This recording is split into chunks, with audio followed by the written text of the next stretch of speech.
I am Jennifer Boykin, President of Newport News Shipbuilding, and on behalf of HII and Newport News Shipbuilding, I'd like to welcome Dr. Kevin Rudd, the Australian Ambassador to the United States, to Newport News Shipbuilding.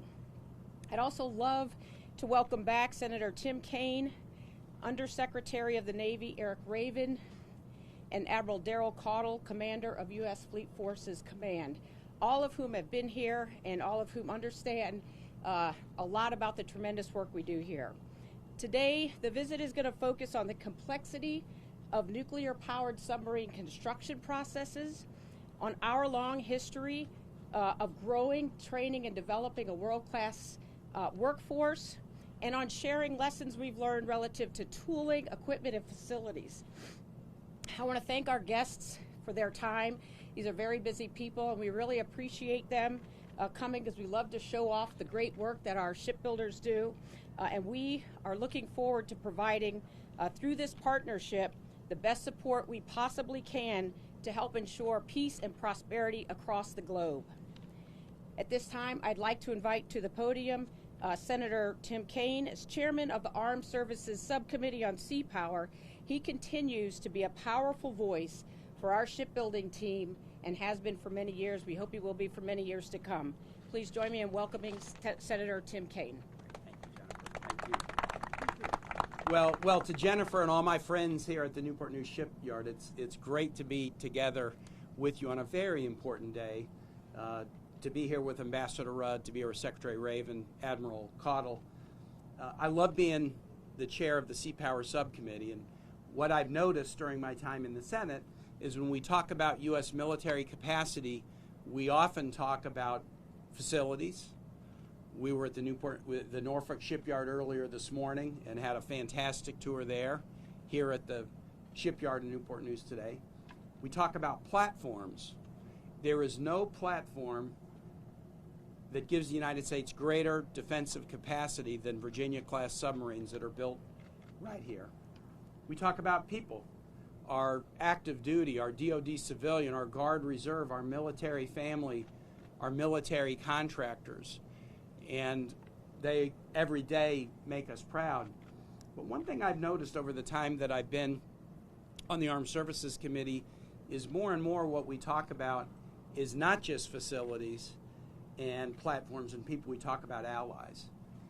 In this world, the capacity of a nation to develop strong alliances might be the greatest strategic edge any nation has, and I certainly believe that about the United States. If you look at what's happening in Russia and Ukraine right now, the illegal invasion of Ukraine by Russia, committing human rights violations by the dozens every day, what the United States and NATO and other democracies have done to rally behind Ukraine have demonstrated, if anybody had any questions, that alliances are so very important. The reason we're here today is to celebrate an alliance that goes back decades, but that's entering a new chapter. And that's why the Ambassador, Kevin Rudd, from Australia is here with us. In 2021, the Biden administration announced a new framework, the AUKUS framework, Australia, the UK, and the United States. And it's a framework where we help each of our own nations. We take advantage of our own defense industrial base expertise. We share best practices, and then we work together in common to promote regional security in the Indo-Pacific, but also global security. These are great nations, Australia, UK, and the US, with a long history and a long track record of working together. We share democratic values. We share commitments to technology innovation. And the AUKUS framework that was announced by President Biden fits into two pillars. The first pillar will be the construction of Virginia-class subs, which, as you know, are done here and in Connecticut. And then these subs, beginning in the 2030s, will transfer to Australia to enable Australia to take what they already do to promote regional security and do even more. Before we get to that point, there's so much work that is going to be done. In fact, just in the last 10 days, Australian sailors graduated for the first time from the Nuclear Power School in Charleston, South Carolina, and they'll be deployed jointly as nuclear power submariners with U.S. Navy.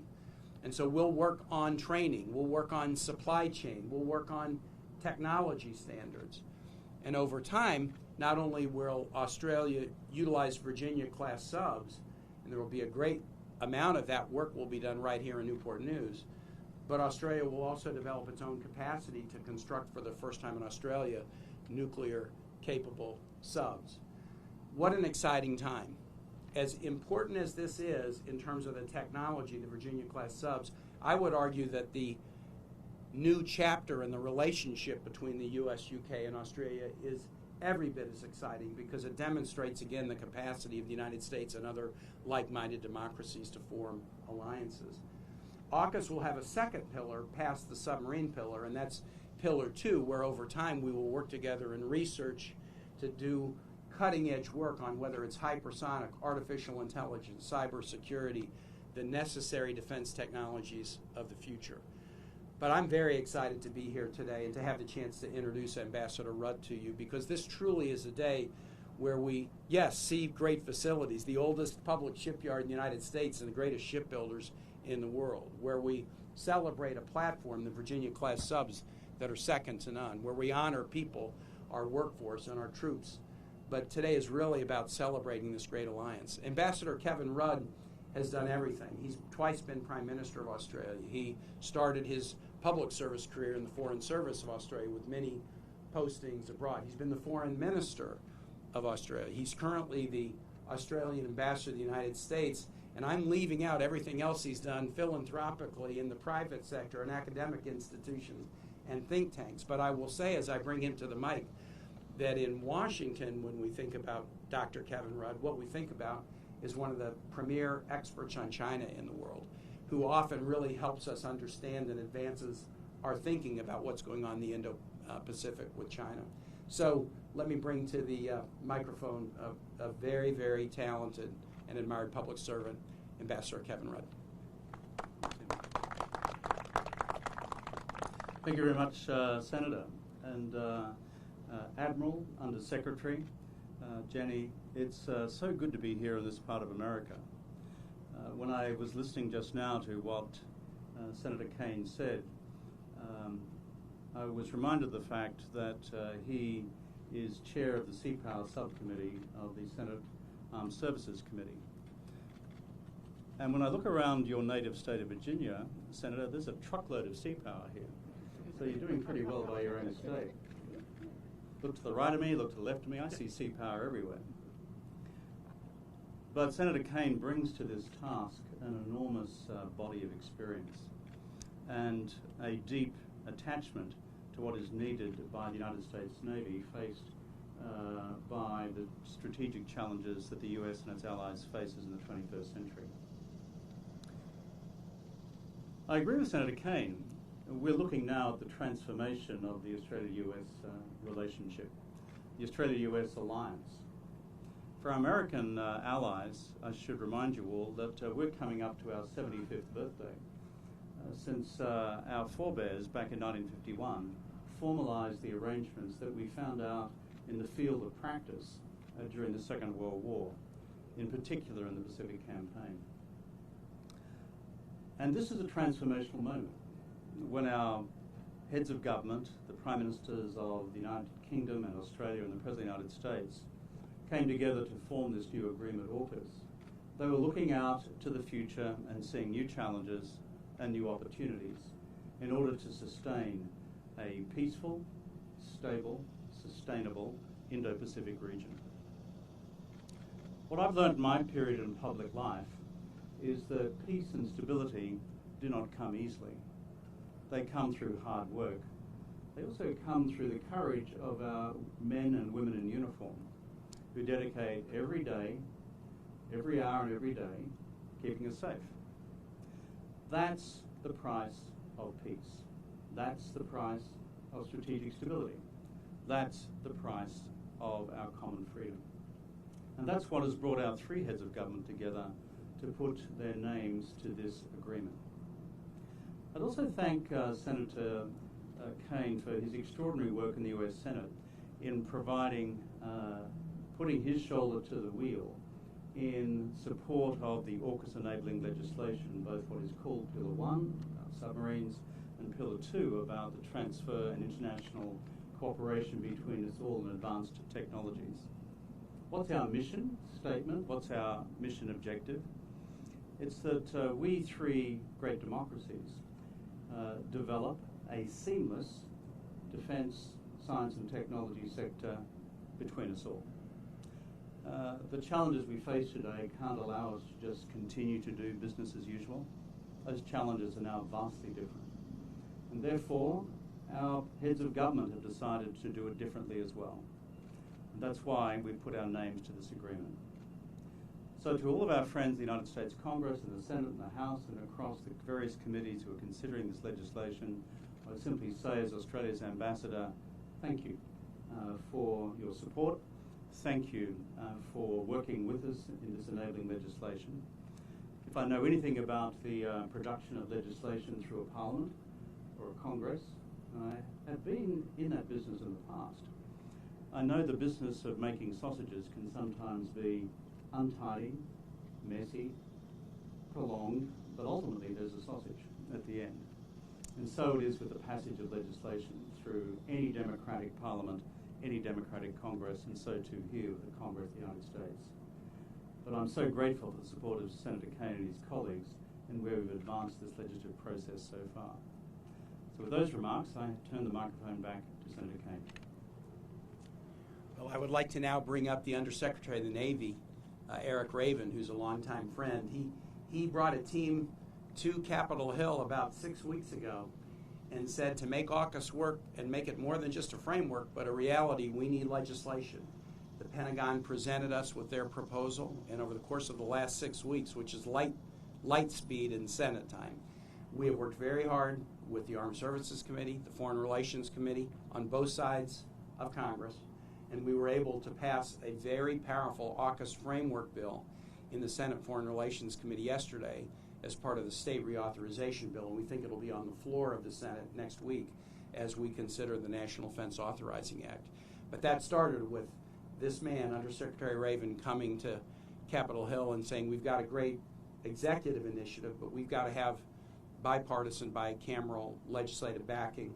I now bring forward our Undersecretary Eric Raven. Hey, good afternoon. So I'm incredibly honored to serve as Undersecretary of the Navy, and the main reason why is because I get to serve alongside incredible sailors such as Admiral Cottle here. And the reason also that this is such a great honor is to be so closely associated with the Navy and helping lead important initiatives. It's because the Navy does big things. Today, around the world, there are tens of thousands of sailors on ships, forward deployed, doing important missions around the world to secure our nation and work with our allies. But doing big things is not something you do alone. Doing big things means important teamwork. I would like to thank Jennifer Boykin for helping lead the outstanding shipyard here, a critical partner in enabling naval capability. The work done here on aircraft carriers and Virginia-class and Columbia-class submarines is outstanding. We have an extremely close partnership, and so it's a real pleasure to be with you here today. Speaking of big things, the next big thing that we are working on is the AUKUS partnership that Senator Kaine so well described. Starting with Pillar 1, helping Australia and the UK come together with the United States to build an integrated industrial base to help spread this technology related to conventionally armed nuclear-powered submarines is going to be a key enabler for all three of our countries moving forward. The provision of Virginia-class submarines to help kickstart Australia's next generation of capability is a key milestone that's coming up in the early 2030s. And Newport News and Norfolk Naval Shipyard are going to be key partners in the ability to do that. I'd really like to thank Ambassador Rudd for spending time down here to better understand what it means to become integrated partners on this incredible endeavor. This morning we saw what it means to maintain nuclear-powered submarines. This afternoon we're going to do a tour and understand what it means to build nuclear-powered submarines. And none of this would be possible without the teamwork that we are working on with Congress. Senator Kaine, You have been an incredible advocate for AUKUS. Like you said, several weeks ago, we deepened the engagement with Congress to make sure that we had the authorities to move this critical partnership forward.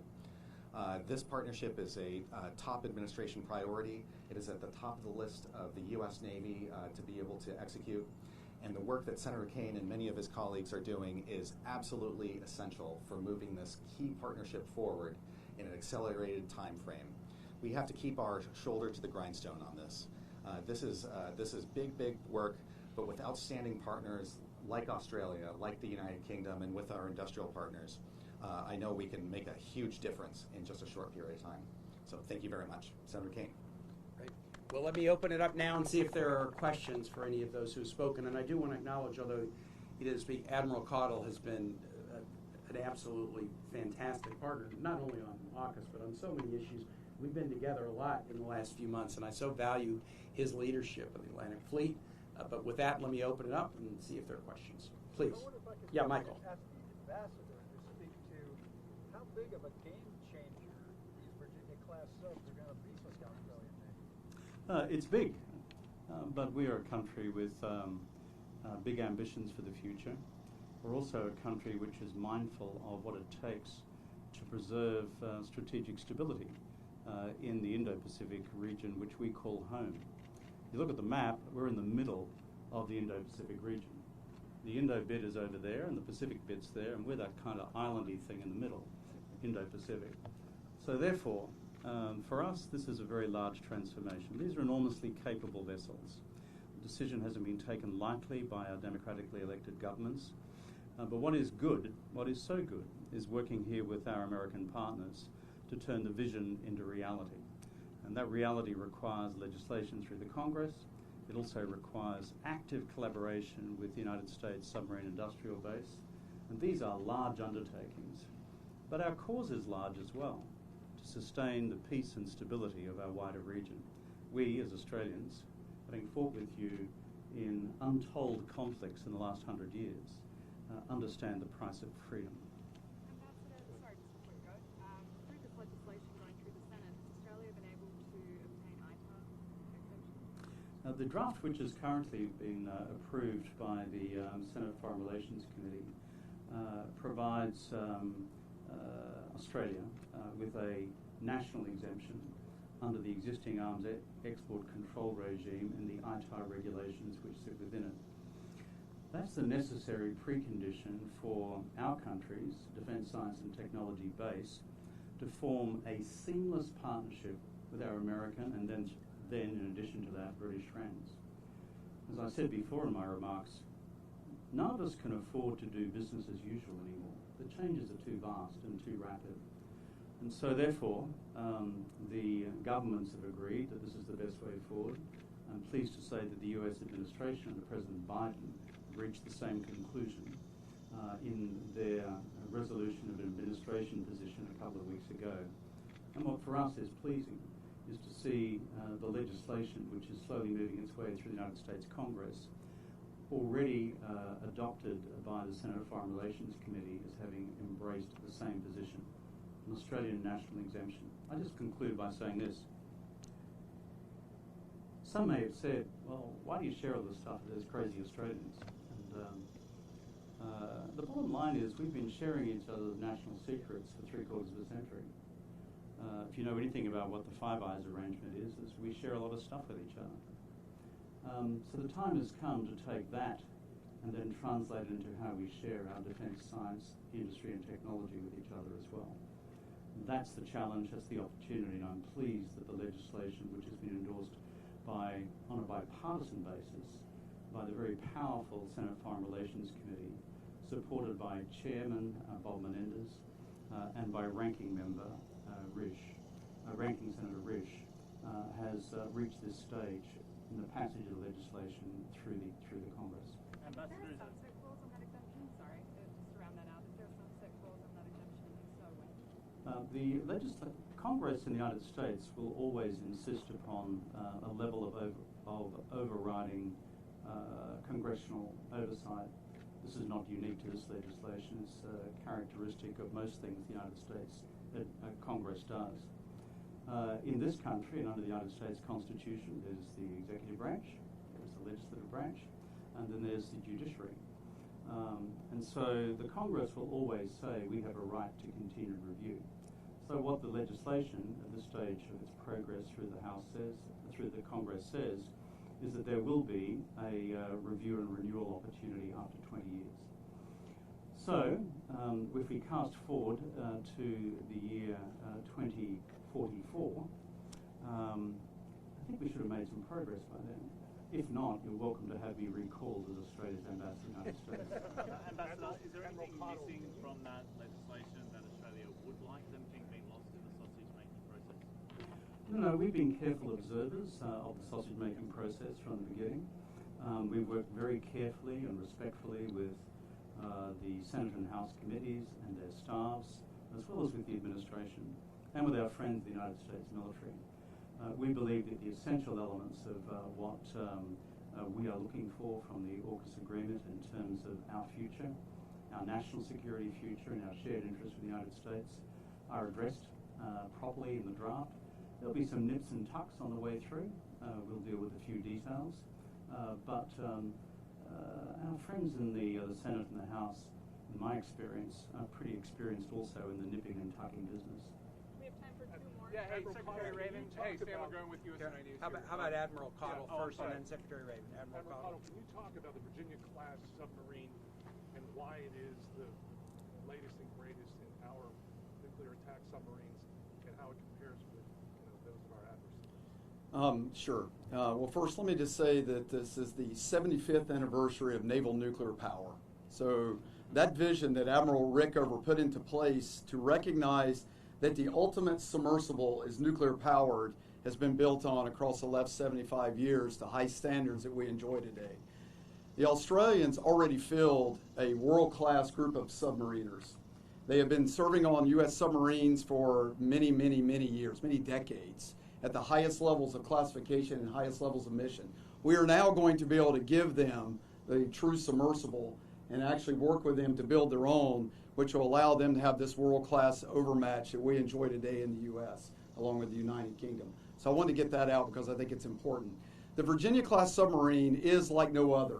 Its quieting, its ability to deliver high-end ordnance, its capability to track other high-end submarines, its acoustic superiority, its ability to operate persistently, submerged for long periods of time, to actually traverse the globe, to operate between 11 and 15 of those everywhere in the world constantly is what makes that overmatch. Everyone is in a tail chase on that, and we want to maintain that overmatch. That's going to come through partnerships like with Jennifer Boykin and what she's doing here at Huntington Ingalls, Newport News Shipbuilding, to maintain that overmatch of acoustic superiority, to make sure that we field and maintain fielding a submarine force and an undersea force that cannot be matched. We have to have something that is truly a bedrock in the competitive environment that we find ourselves in, and it is in the undersea that we enjoy that, among some other places, but the undersea is certainly part of that. One question for Secretary Raven. Hi, Sam McGrone from USA News. There's delays in Virginia-class production. There's delays in Virginia-class maintenance. The submarine industrial base is coming out of a long kind of COVID era here in all of these manufacturing delays and maintenance delays. Does the U.S. have the capacity to absorb these transfers and this industrial base mind share with the Australians in order to make this possible? Yeah, absolutely. As I said before, AUKUS is a big initiative, and it's not only the United States, but it's the UK and Australia who have a lot of work to do to make this partnership a reality. And that includes big lifts on all sides of our oceans. In terms of maintenance and new production here in the United States, I've been working very closely with not only Newport News Shipbuilding, but Electric Boat, to make sure that we have the investments necessary in areas such as workforce, supply chain, and many other investments to make sure that we are getting these very crucial programs on track. On the maintenance front, again, we just visited Norfolk Naval Shipyard. I visited other shipyards to understand where they are in the maintenance issue, and we are not where we want to be today. However, if you look at the President's budget for fiscal year 24, which was just recently approved by the Senate Armed Services Committee, and thanks to Senator Kaine for his support on that. It includes new investments totaling $1.7 billion over the next several years to get at some of these maintenance delays that we're seeing. We're also partnering with private shipyards to make sure that all this load on maintenance is not only at our public shipyards, and we're finding important benefits to that. Not just getting our submarines out of maintenance and into the fleet, but there's important learning here as Newport News and many others across the United States are hiring. It is incredibly important to get that experience. And let me just circle back to AUKUS here. The opportunities for AUKUS, when I talk about a integrated industrial base with 3 nations working together, the more we can break down barriers to make sure that there's a seamless flow of not only technology, but expertise, talent, supply chain, and so much else, I see great potential in what AUKUS could deliver to all 3 nations. Thanks. Thank you very much. Appreciate it. Senator Kaine, any comment on the defense bill as it moves through